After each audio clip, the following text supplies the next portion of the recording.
being above the clouds. That's exactly what we have here. Live pictures from Mount Washington. What a shot. Yeah. People say I'm above the fray on Twitter and other. People say a lot of That's things. what they say, yeah. That's what they say. Nice out there today. Actually, a great day. You go this time of year in Mount Washington, a variety of things could happen. Anything could happen there. Best case scenario. We got some sun coming out across much of the state. I will say the showers linger just a tiny bit longer over Washington County compared to pretty much all the computer models. Not the end of the world, unless you live in extreme down east, then it is. We've got a lot of sun breaking out elsewhere, especially over southern and western Maine, and this is the best part of the week we've had. We really just haven't seen any sun. It's been kind of gloomy to start the week, and this will be the most sun we'll see because tomorrow will be dry, but we'll see some high, thin cloudiness around. Temperature's not going to knock your socks off, but we're into the low 70s. Some of us will be able to get to the mid 70s by later this afternoon. Probably not going to do a whole lot better than that, though. And you can see the models are pushing us to the mid 70s. Well, this one has 77, but you get the point.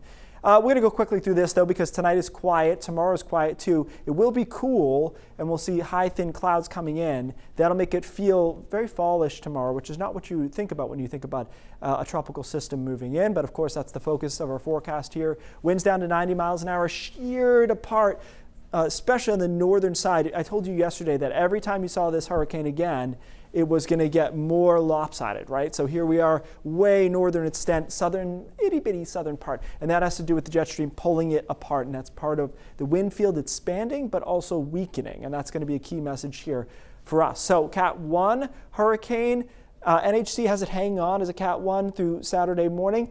Maybe. I don't know. I don't know if it has the juice. It'll be interesting. It may be a tropical storm or a low-end Cat 1 when it is due east of Cape Cod. And I've been hammering this home for what seems like a long time, that it will be a decaying storm.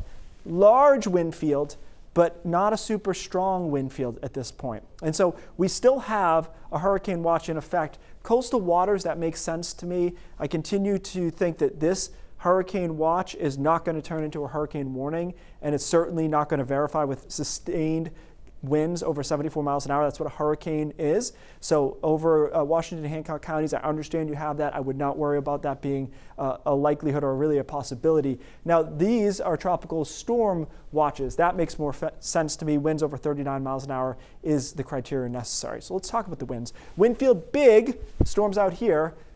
Not particularly strong, though. So I think, we kind of opened the bidding at 50 to 55, and I still feel pretty good about that, to be honest with you. I think north-northwest winds, 50 to 55, maybe even lower. Portland west, as the track wobbles just a bit east, we could be 45 to 50 in a place like Portland and off to the west there.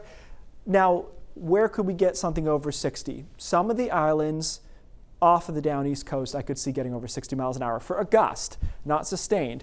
But we have still that problem where we've got saturated ground and we've got leaves on all the trees. And so we have probably a higher than you would assume power outage risk for these winds. And I think that's really going to be the story here, is the power outage risk. Because with these wobbles in the track, I mean, look at even the heavy rain has become really confined to Washington County. And if this model's right, 0.4 in Portland, we've had a lot of worse days than that, So we've got some rain, some wind, some big swells, and I feel like I'm in the same place I was to start with this, right, Brian? I mean, it is what it is. Now, how many power outages we're going to have? That's a tough one.